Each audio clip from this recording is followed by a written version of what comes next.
बिस्मिल्लाहिर्रहमानिर्रहीम। स्टार्ट करते हैं क्लास 10th के लिए थ्योरम 9.3। ठीक है, थ्योरम 9.3 क्या है, इसकी स्टेटमेंट मैंने आपके सामने लिख रखी है। परपेंडिकुलर, ये राइटर ने गिवन दे रखा है कि परपेंडिकुलर फ्रॉम द सेंटर, कहाँ से, सेंटर से, ऑफ अ सर्कल, सर्कल के ऑन अ कॉर्ड के ऊपर, कि आप सर्कल के सेंटर से कॉर्ड के ऊपर एक परपेंडिकुलर ड्रॉ करते हैं। वो परपेंडिकुलर क्या करता है, बाइसेक्ट इट, मींस वो कॉर्ड को बाइसेक्ट करता है, टू इक्वल पार्ट्स में डिवाइड कर देता है। If you draw the perpendicular from the centre of a circle on a chord, then it is bisected. वो उसको क्या करेगा, बाइसेक्ट करेगा, टू इक्वल पार्ट्स में वो कॉर्ड को क्या कर देगा, डिवाइड कर देगा। ये मैं डायग्राम बनाता हूं आपके सामने ना, फिर मैं डायग्रामेटिकली आपको इसकी स्टेटमेंट समझाता हूं। ये जरा देखिएगा, हम कंसीडर करते हैं एक सर्कल। सपोज ये हमारे पास एक सर्कल है और ये हम इसका सेंटर कंसीडर कर लेते हैं, और सर्कल के ऊपर हम एक कॉर्ड बना लेते हैं। ये हमारे पास एक कॉर्ड है। अब राइटर क्या कहता है कि perpendicular from the centre, centre से परपेंडिकुलर ड्रॉ करें। आपने सेंटर से एक 90 डिग्री की लाइन ड्रॉ करनी है, कहां पर, इस कॉर्ड के ऊपर। ये हमने क्या ड्रॉ किया, परपेंडिकुलर ड्रॉ किया। कहां से ड्रॉ किया, from the centre of circle, circle के सेंटर से कॉर्ड के ऊपर परपेंडिकुलर ड्रॉप किया जाए तो वो इस कॉर्ड को, ये जो कॉर्ड है, इस कॉर्ड को क्या करता है, बाइसेक्ट करता है। तो हम चले सेंटर को नाम दे लेते हैं ओ का। ये कॉर्ड जो है, इसके एक पॉइंट को हम ए कह लेते हैं और इसे हम क्या कह लेते हैं, बी। और जिस पॉइंट पर ये कॉर्ड को आगे ज्वाइन करता है या कट करता है, इस पॉइंट का नाम हम रख लेते हैं सी। ओके, ठीक होगी बात है। अच्छा, सबसे पहले देखिए हमें थ्योरम के अंदर जो सबसे पहला स्टेप होता है, हमने लिखना होता है गिवन। क्या चीज हमें गिवन है, राइटर ने हमें ये दे रखा है कि OC is the perpendicular from the centre of circle to the chord AB, कि O से C तक जो लाइन है या लाइन सेगमेंट है, ये AB कॉर्ड के ऊपर क्या है, परपेंडिकुलर है। और ये कहां से है, ऑब्वियसली ये लाइन जो है वो सेंटर ऑफ द सर्कल से है। तो गिवन हमें ये है कि O से C तक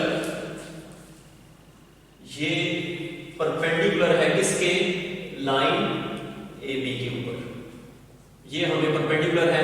या दूसरी सूरत में आप ये भी कह सकते हैं कि ये जो एंगल बन रहा है OCA, ये एंगल OCA एंड OCB, ये दोनों के दोनों एंगल जो है वो आपके पास क्या है, 90 डिग्री है। और में आप इसको ऐसा भी लिख सकते हैं कि मेजर एंगल OCA इक्वल है किसके, मेजर एंगल OCB के, और ये दोनों के दोनों एंगल्स कितने के हैं, 90 डिग्री के हैं। ये हमें राइटर ने क्या दे रखा है, गिवन दे रखा है। ओके, ये सारी चीज हमें ये गिवन थी कि परपेंडिकुलर है, ये लाइन हमें गिवन है। हमने ये प्रूव करना है कि ये क्या करता है, बाइसेक्ट करता है।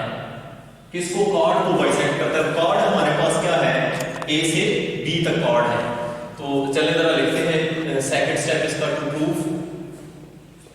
प्रूव हमने क्या करना है, प्रूव हमने ये करना है कि ये जो कॉर्ड है A से लेकर B तक, जो हमने सेंटर से परपेंडिकुलर ड्रॉ किया, पॉइंट C पर आकर मिला इसको।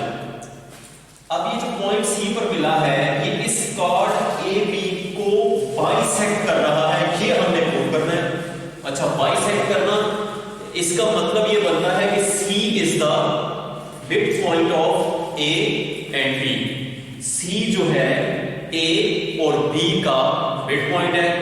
On the other words, A से लेकर C तक डिस्टेंस एंड बी से लेकर सी तक डिस्टेंस, ये दोनों के दोनों डिस्टेंसेस आपस में क्या है, सेम है। ये हमने प्रूव करना है। C is the mid point of A B, और we can say that the distance from A to C, A से लेकर सी तक का जो डिस्टेंस है वो कंग्रुएंट है या इक्वल है किसके, बी से लेकर सी तक डिस्टेंस के। अच्छा, तो ये वर्ड हम कंग्रुएंट तब यूज करते हैं जब साइज भी चीज का सेम हो और शेप भी एक जैसी हो। अगर सपोज हमारे पास एक लाइन है, ये लाइन है, और एक ये कर्व है हमारे पास, हम अगर इसकी लेंथ चेक करें तो वे भी लेंथ की इक्वल हो, लेकिन ये कंग्रुएंट नहीं है। अगर एक लाइन के साथ इसके साइज में सेम हो जाए और लेंथ में भी इक्वल हो तो ये दोनों लाइनें आपस में क्या हो जाएगी, कंग्रुएंट हो जाएगी। तो साइज में भी सेम होना और शेप में भी सेम होना, तो वर्ड हम यूज करते हैं ज्योमेट्रिकल शेप्स के लिए कि ये दोनों साइड्स आपस में क्या कंग्रुएंट है, सेम है, साइज में भी और शेप में भी।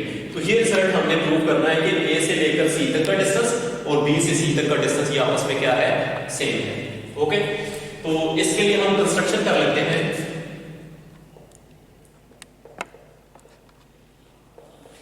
कंस्ट्रक्शन हम क्या करेंगे, सबसे पहले आप ऐसा करें कि पॉइंट ओ को ए से ज्वाइन कर दें और पॉइंट ओ को बी से ज्वाइन कर दें। देखिए जरा, ज्वाइन ओ टू बी, इस पॉइंट ओ को बी से ज्वाइन किया। सिमिलरली हम इस पॉइंट ओ को किससे ज्वाइन कर देते हैं, ए से ज्वाइन कर लेते हैं। यहां पर ये बात हम लिख लेते हैं, ज्वाइन ओ टू ए, ओ को किससे ज्वाइन किया हमने, ए से, एंड बी, ओ को ए और बी से ज्वाइन करने से। ओके, अब हमने करना क्या है, मेन जो थ्योरम का हिस्सा है वो ये है कि हम यहां पर लिखेंगे स्टेटमेंट और साथ उसकी देंगे रीजनिंग। तो देखें जरा, तीसरा पार्ट जो हम बेसिक या मेन हिस्सा कह रहे हैं थ्योरम का, वो हम प्रूफ के अंदर जो है वो लिखते हैं।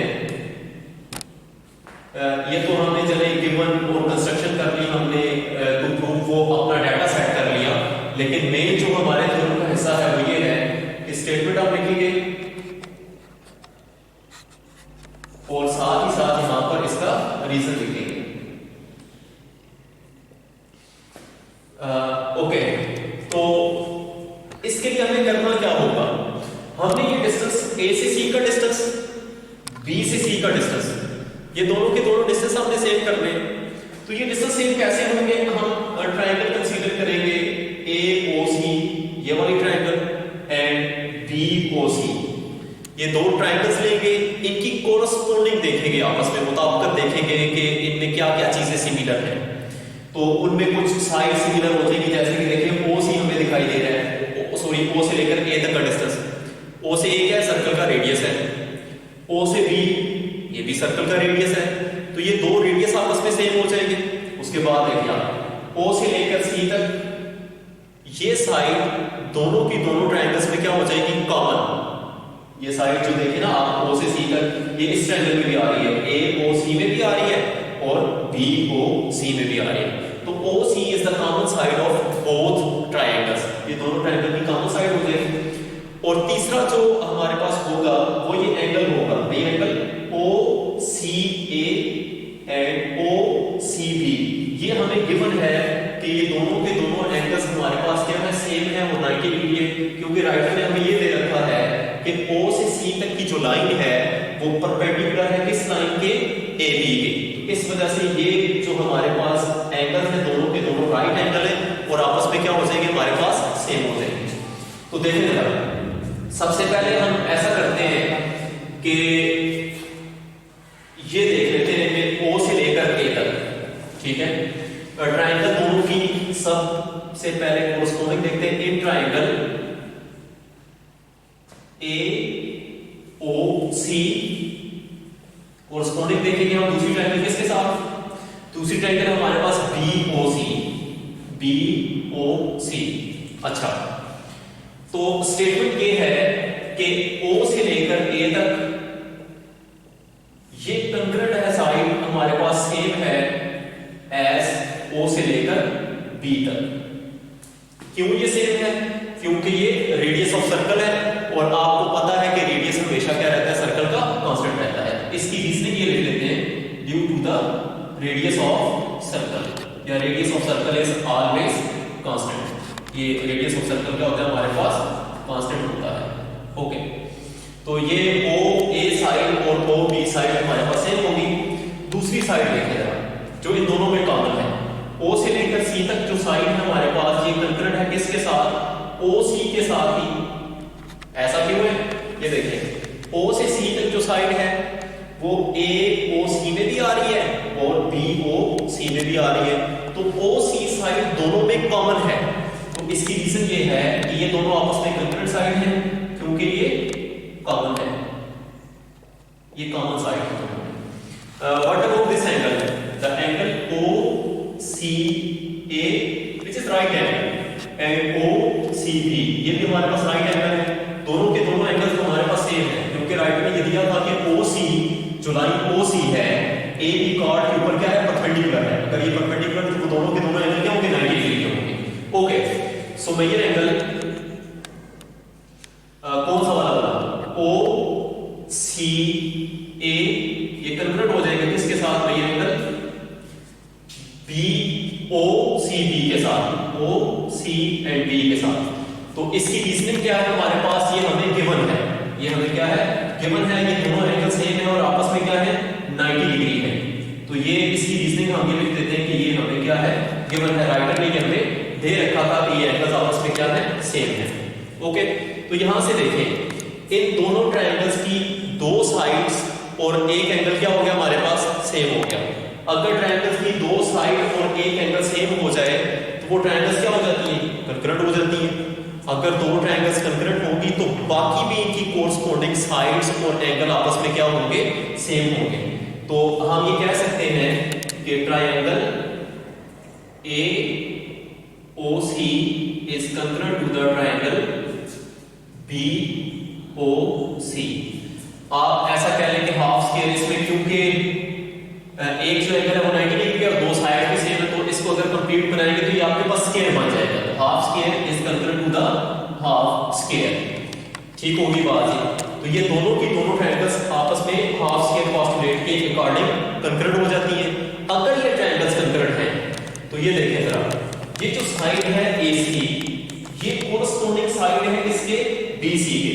तो ए से लेकर सी तक और बी से लेकर सी तक ये दोनों के दोनों डिस्टेंसेस भी आपस में क्या हो जाएंगे, सेम हो जाएंगे। हेंस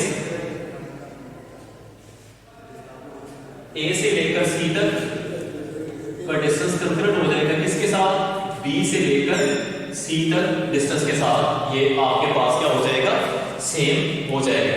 तो ये देखिए जरा, ए से लेकर सी तक का डिस्टेंस कंकरेंट होना चाहिए किसके साथ, बी से सी तक के डिस्टेंस के साथ। तो ये देखिए, ए से सी तक का डिस्टेंस और बी से सी तक का डिस्टेंस आपस में सेम है। अगर ये डिस्टेंसेस सेम है तो इसका मतलब ये है कि ओ से, सेंटर से कॉर्ड के ऊपर अगर आप एक परपेंडिकुलर ड्रॉ करते हैं तो वो कॉर्ड को क्या करता है, बाइसेक्ट करता है, टू इक्वल पार्ट्स में डिवाइड करता है। तो ये देखिए, ए सी क्या है, हाफ कॉर्ड बनता है हमारे पास कॉर्ड का, ए से सी तक और बी से सी तक। तो सेंटर से हमने परपेंडिकुलर ड्रॉ किया और उस परपेंडिकुलर ने क्या किया, इस कॉर्ड को बाइसेक्ट कर दिया, दो इक्वल पार्ट्स में डिवाइड कर दिया।